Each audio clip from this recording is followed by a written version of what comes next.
They say heroes come home after the war, but no one talks about the heroes who come home without a place to belong.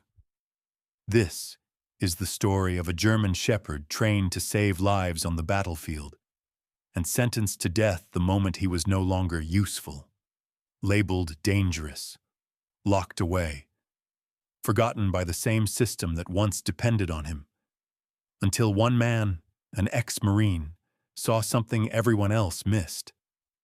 Not a threat, not a monster, but a wounded soul, still waiting for the voice he had spent his life protecting. What happened next turned a condemned dog into a symbol of loyalty, healing, and second chances. But before I tell you the story, ask yourself one question. If a soldier gives everything for us, do we walk away when he has nothing left to give?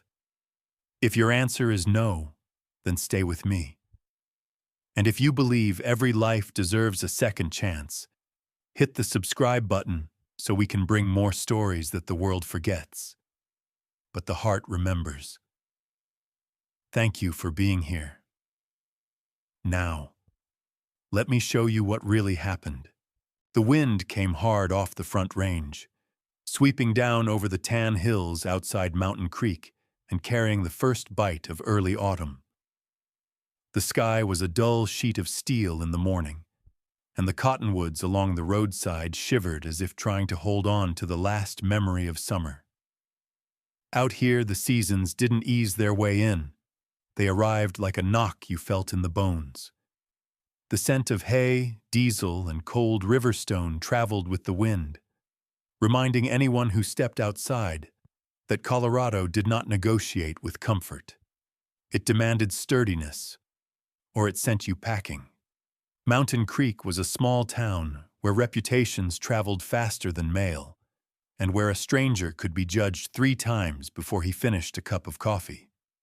There was a feed store with peeling paint, a diner that opened before dawn, and a main street lined with porches that caught the last golden light of the afternoon. Folks waved from pickup windows, but that didn't mean they trusted you. Respect here wasn't given. It was earned the way fences are built, post by post, season by season. A gravel road led away from the town, curving past a dry pasture and a cluster of wind-warped juniper trees.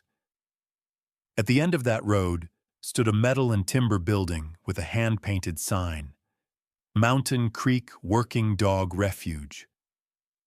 The paint wasn't perfect, but the message was clear. This was a place for dogs who had served and been discarded. Jack Miller stood by the open gate, watching the horizon as the sun climbed. At 45, he carried the kind of strength that didn't brag. Tall, lean, and weathered by years under military sun and desert air, he moved with controlled purpose. His short brown hair was touched with gray at the temples. His jaw carried a rough stubble, and the lines around his eyes were the kind you got from squinting into distance, not from smiling. A healed shoulder injury from Afghanistan still made him wince some mornings, but he had learned to live with pain the way some men lived with memories, quietly. Beside him walked Rex, a 7-year-old German shepherd with a sable coat and intelligent eyes that scanned without panic. Rex was disciplined, calm, and alert, the kind of dog who didn't waste motion. A faint scar along his left hind leg marked where shrapnel had once dug into muscle, but it hadn't dimmed his drive. To outsiders, he looked like a dog. To Jack, he was a partner, one he trusted more than most people. The refuge itself was built from sweat, savings, and stubbornness.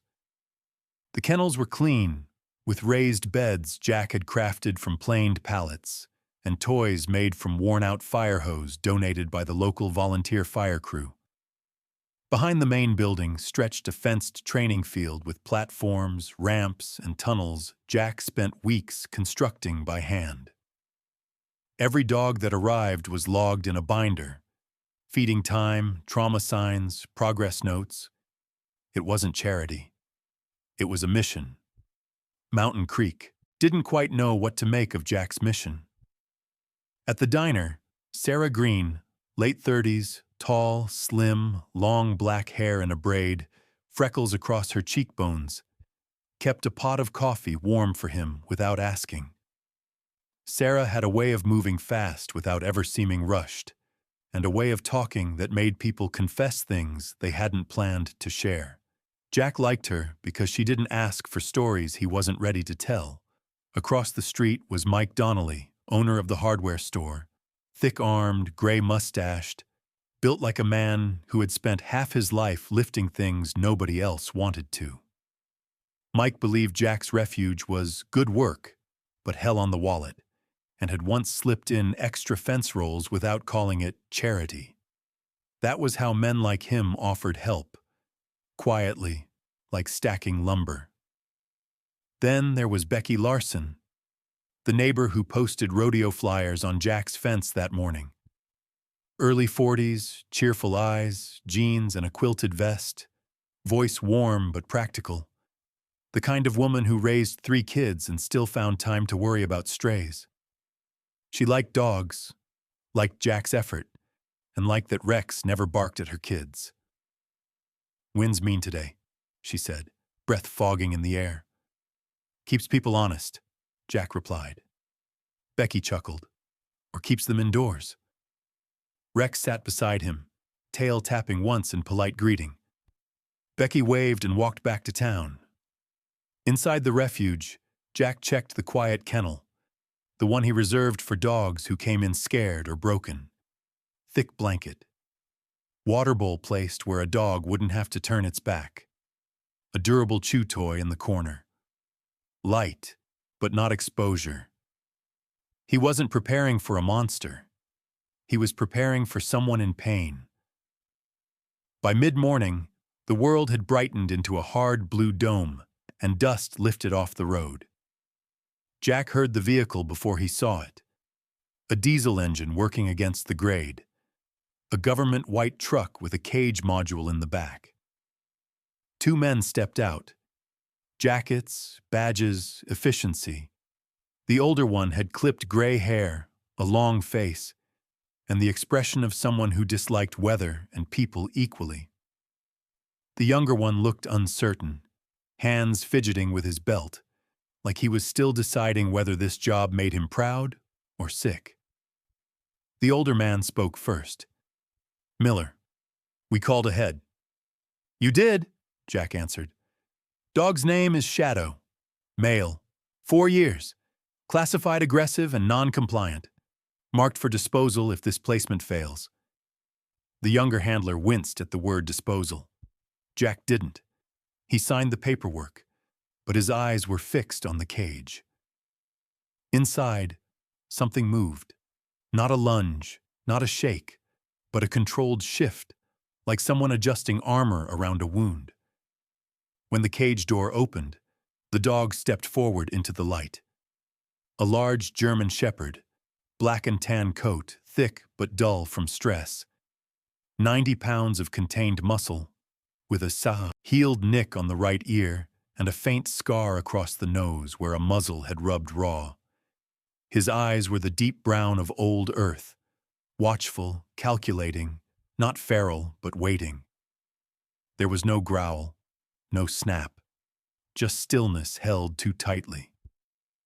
The older man said, "He tore a kennel door last month, bit a handler. Shadow isn't salvageable." Jack crouched, letting Rex sit beside him, both calm, both steady. He looked into the dog's eyes, not at the teeth, not at the scars. "You're not angry," Jack said softly. "You're hurting."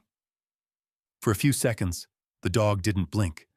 Then Shadow looked at Rex, and something in his gaze shifted. Not trust, not surrender, but recognition. Another working dog, another survivor. Jack knew that look.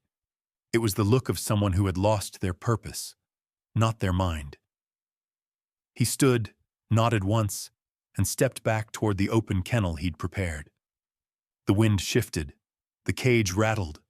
Shadow stepped out, paws touching the gravel like he was remembering what ground felt like. And in that moment, before a bark, before a command, Jack saw the truth. There was no rage in Shadow's eyes, only fear, only grief, only a soldier still waiting for the one person who never came back. And Jack knew this dog wasn't dangerous. He was abandoned. Shadow spent his first night in the quiet kennel, not sleeping but listening, the way a soldier learns to rest with eyes half open. Jack checked on him twice before dawn and never found him lying down, only sitting, staring at the open doorway as if waiting for someone who was late returning from war. Rex slept a few yards away, not in the same pen, but close enough to be a silent anchor. Jack had worked with enough K9 units to know the difference between anger and vigilance, and Shadow was not angry. He was waiting for orders that would never come. By morning, Jack knew what needed to happen first: a full health and behavior evaluation. Not from the military men who had labeled Shadow unrecoverable, but from someone who saw dogs as living beings, not equipment. So he called Dr. Emily Carter, the town's traveling veterinarian. Emily was 33, medium height, red hair pulled into a messy bun, sharp green eyes behind clear glasses, and the kind of quiet confidence that came from patching up everything from racehorses to barn cats. She had a habit of speaking softly, not because she was timid, but because she understood animals listened better to calm than to command. When she arrived, she didn't go straight to Shadow. She talked to Jack first, leaning against her truck, arms crossed inside a quilted jacket. "Whatever's going on in that dog's head," she said, "it didn't start here, so you tell me what they left out of that file." Jack handed her the paperwork, the same 3 pages the military men had practically thrown at him. Emily scanned it, jaw tightening. "They don't even list the handler's name," she muttered. "That's not standard, even for a retired K9. Jack said nothing, but the silence between them was agreement. When she finally approached Shadow's kennel, she moved slowly, sideways, not head-on. Rex followed at Jack's heel without tension, sending the nonverbal message of not a threat. Shadow didn't growl, didn't back up, just stood, stiff as a beam, eyes fixed on Emily's hands, reading her like a map. "Not aggressive," she whispered. "Hypervigilant. He's waiting for a command set he no longer has." She crouched, tilted her head, and added, "And he's grieving." Shadow allowed her to scan him with a contact thermometer, but flinched when she reached near his ribcage. Emily paused. "Deep bruising once. Maybe cracked ribs that healed wrong. Not recent." She looked up. Whatever happened to him wasn't a single event. It was repeated. Jack felt something shift in his chest. Confirmation, but not relief. That afternoon, Jack led Shadow out into the training field for the first time, using a loose lead, keeping distance, letting Rex walk parallel instead of beside him. The wind was mild, and the sun had burned off the morning frost. For a moment, it felt like progress. Shadow walking without dragging, without resistance, just certainty in every step. Then a sound split the air. An ambulance siren from the highway below the ridge. Shadow froze. His ears flattened, his muscles locked tight like a sprung trap. And then he dropped. No snarl, no bark, just a full collapse to the ground, spine curved, paws braced, breath gone ragged. Not fear of trucks, not noise sensitivity, memory. A triggered reflex that didn't come from the body, but from somewhere deeper.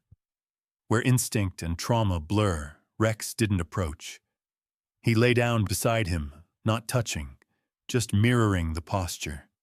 Pack language for "you're not alone." Shadow's breath steadied, but his eyes stayed far away, as if pulled backward into some battlefield Jack could not see. When the siren faded, Shadow lifted his head, but didn't stand. Instead, he looked at Jack. Not aggressive, not broken, but pleading, like a soldier asking, "What now, sir?" Jack crouched slowly, ignoring the stab in his shoulder. "Something happened during a medevac," he murmured. "Didn't it? That's what they're not saying." He didn't expect an answer, but the way Shadow's gaze tightened felt like a yes. Back inside, Jack reopened Shadow's file. 3 pages, no handler listed, no mission log, no final deployment notes. That alone was a red flag. Military dogs didn't just appear. They had histories, records, partners. Emily looked over his shoulder. If they erased the person he was bonded to, it was an accident. She closed the folder. Someone wanted him discarded without questions. Jack stared at the file, then at Shadow lying near Rex in the pen. Closer now, not touching, but not alone. Something was wrong. Not with the dog, with the story. And for the first time, Jack wasn't just trying to rehabilitate Shadow. He was trying to find the truth that someone had deliberately erased. Jack didn't like chasing ghosts, but the military had left him no choice. The missing handler's name wasn't an accident. It was a redaction. So he went to the one place people rarely volunteered to return to, the Veterans Registry Office in Ridgewood, a town 45 miles east, where service records went to gather dust in metal drawers. He wasn't looking for military approval.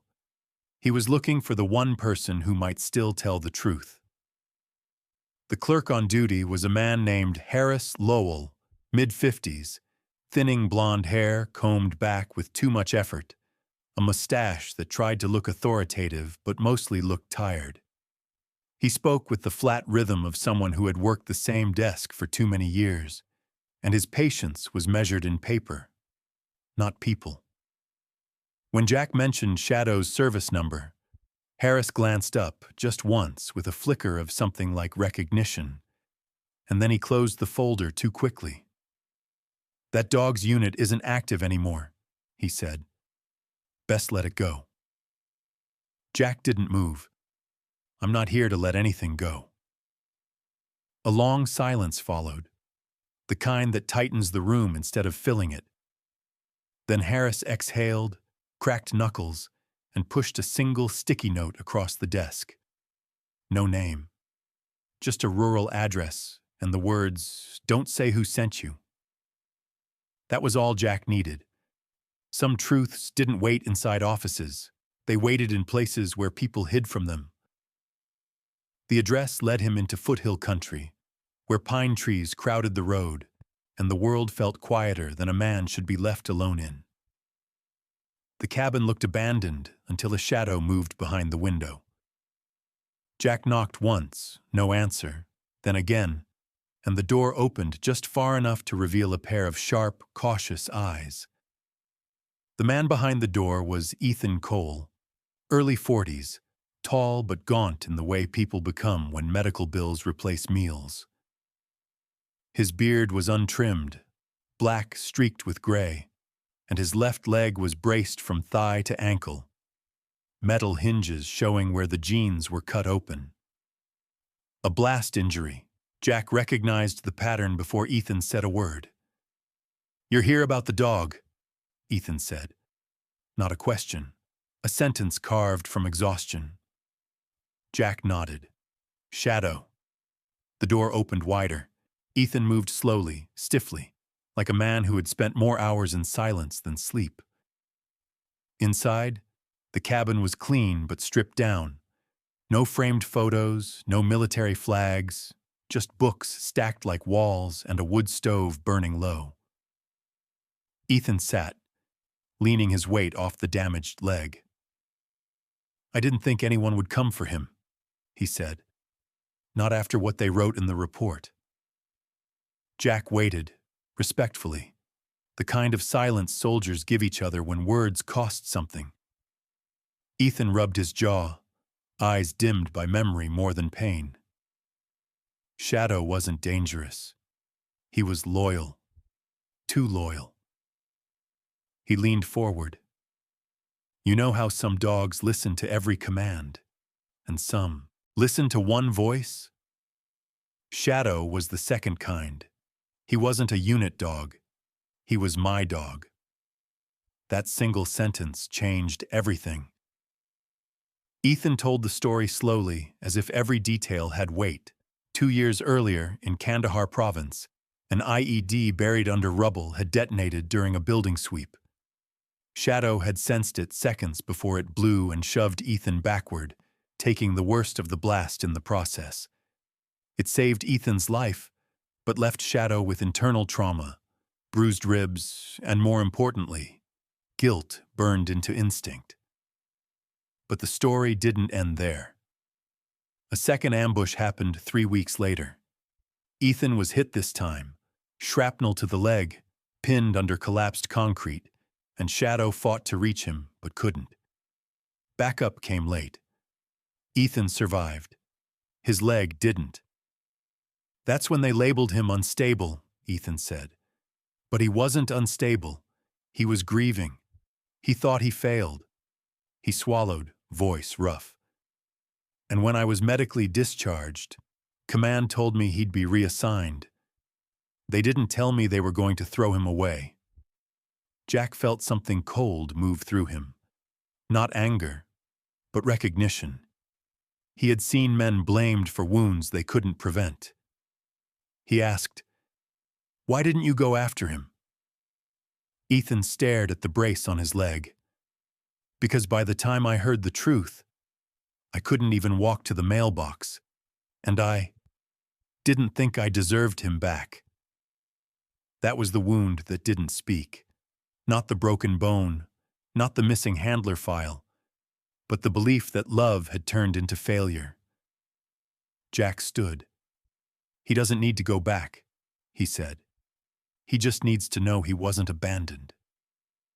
Ethan's eyes lifted, and for the first time, there was something like breath in them instead of shame. Tell him. Ethan paused. Tell him I didn't forget him. Jack nodded. Or you can tell him yourself. Ethan didn't answer, but he didn't refuse either. That was enough.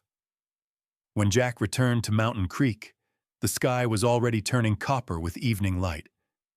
Shadow stood at the kennel gate, ears forward, Rex beside him like a steady lighthouse. Jack looked at Shadow, not as a case file, not as a rescue, but as a soldier waiting for permission to stop carrying blame. And now Jack finally knew the truth. Shadow was never dangerous. He was heartbroken.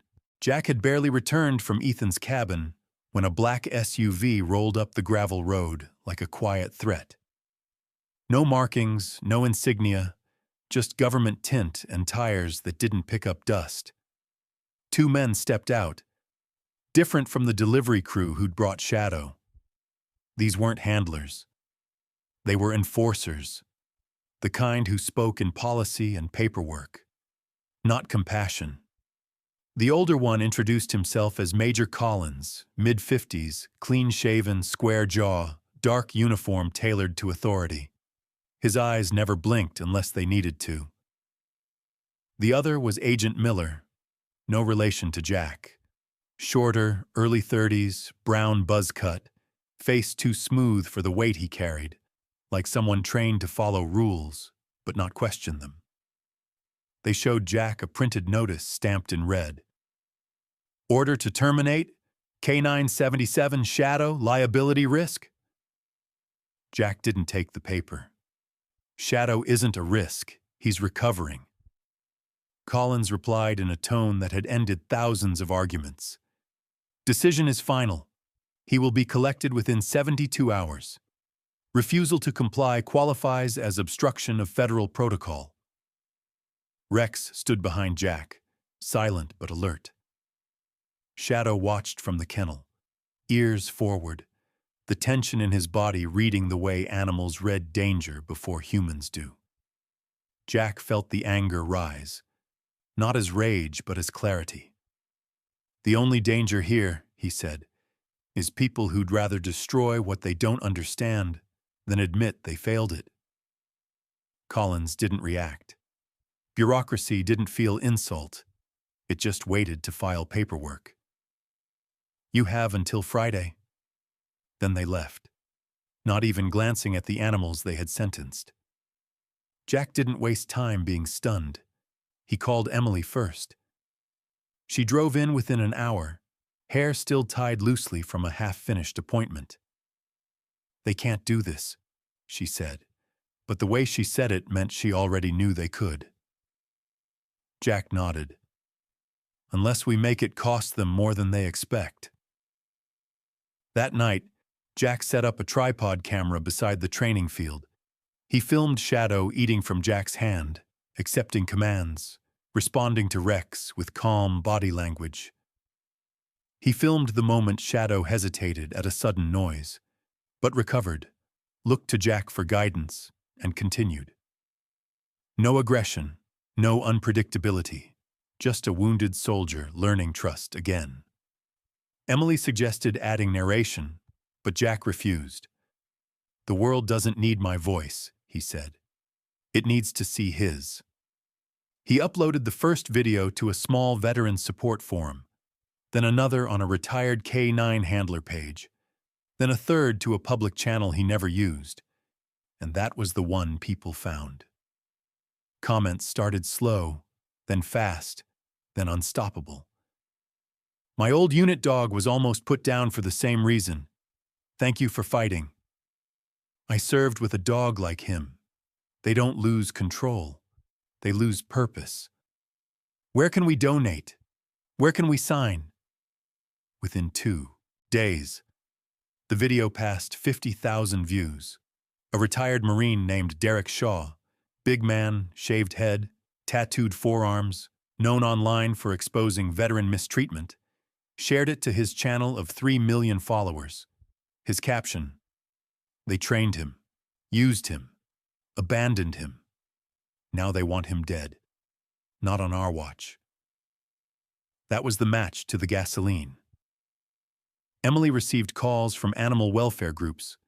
The diner filled with strangers asking where Jack's rescue was. Becky started posting flyers titled, "Shadow Deserves Life."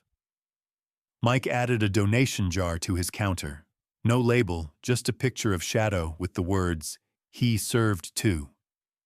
Even Sarah, who never sought attention, added a QR code sign inside the diner window. But the most unexpected visitor was Ethan.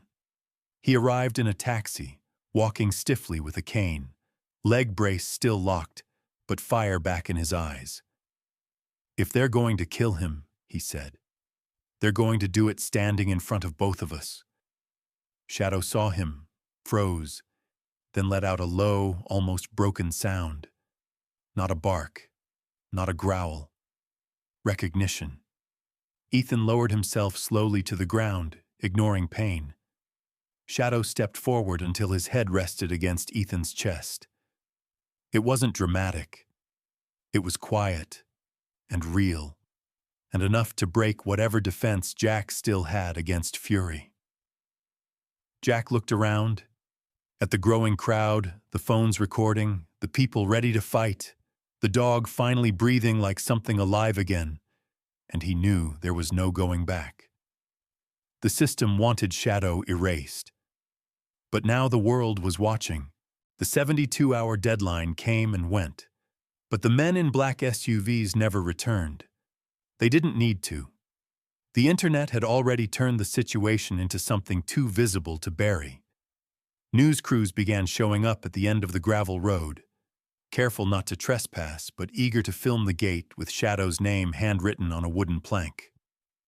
Jack never posed for interviews, but he never turned them away either. He let the truth speak through the dogs, through the training field, through the quiet dignity of recovery. Shadow changed faster than Jack expected. Not in a dramatic miracle, but in small, steady ways. He slept lying down instead of sitting rigid. He shared a water bowl with Rex instead of guarding his own. And the first time a child visited, Becky's youngest daughter, Emma, 6 years old, missing a front tooth and wearing a pink jacket 2 sizes too big, Shadow didn't flinch.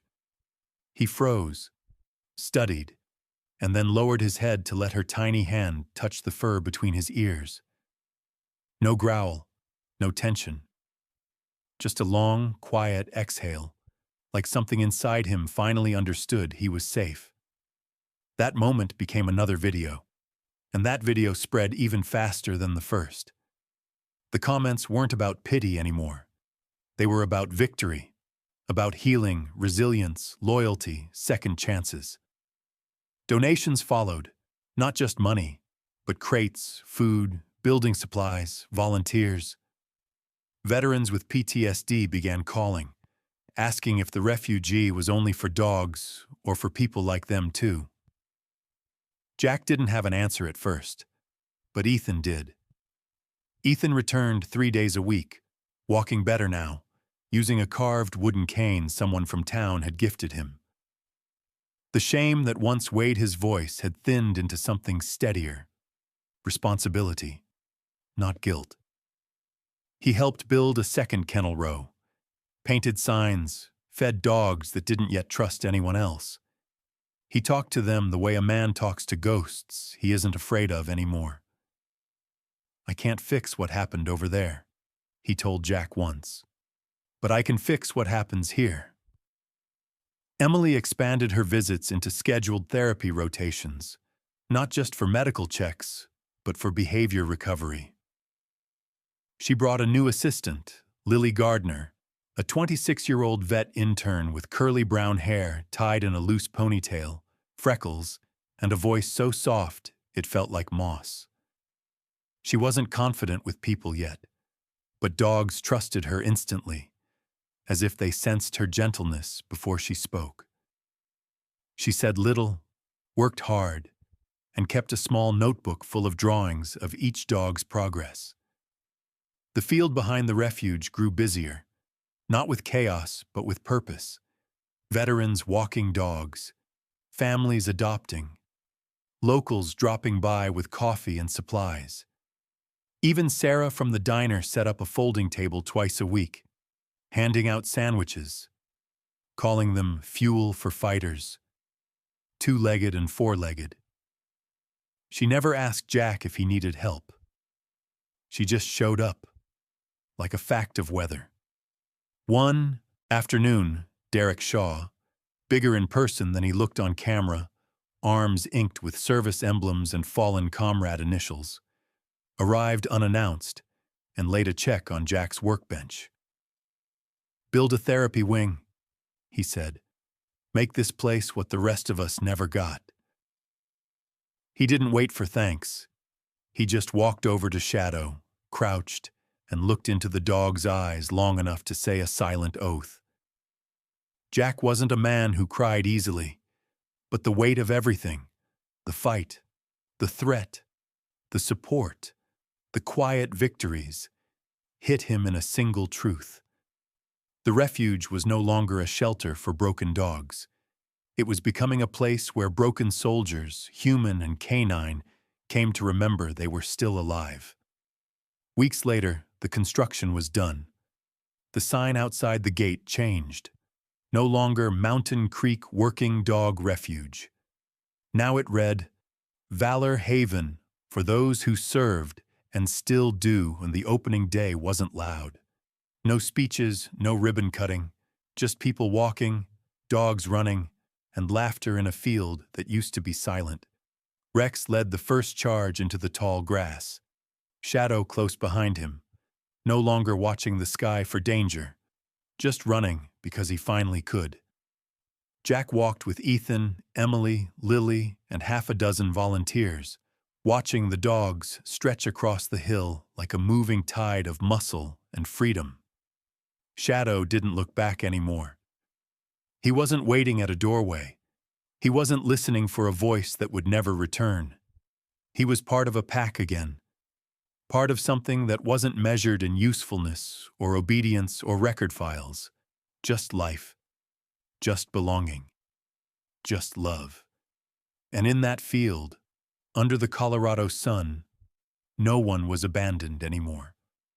Not the dogs, not the soldiers, not the man who carried their stories. Sometimes, the world tells us that value is measured by what we can still do, how strong we still are, or how useful we appear to be. But stories like Shadows remind us of something far greater. That love does not disappear when purpose changes, and that broken does not mean worthless.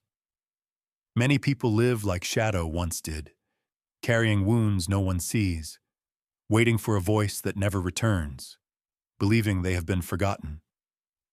And yet, healing often begins the moment someone finally says, "You still matter. You are still loved. You are not alone." Call it chance. Call it fate. But I call it a miracle. Because every time a wounded soul is given a second chance, every time love replaces fear, every time forgiveness replaces shame, God is still working in this world. Not always through thunder, but sometimes through the quiet heartbeat of a loyal dog, a helping hand, or a stranger who cares. And maybe that is the message we are meant to remember. We were not created to be thrown away. We were created to be redeemed, restored, and loved, no matter how many scars we carry. If this story touched your heart, don't keep it to yourself. Share it, so someone who feels forgotten may feel seen again. Leave a comment. Tell us where you're watching from, or share your own story of hope. And if you want more stories like this, don't forget to subscribe, because every time you do, you help us spread a little more kindness in a world that needs it. May God bless you, your family, and every silent fighter still waiting for their miracle. And may He remind us all, humans and animals alike, that no life is ever too broken to be loved again. Amen.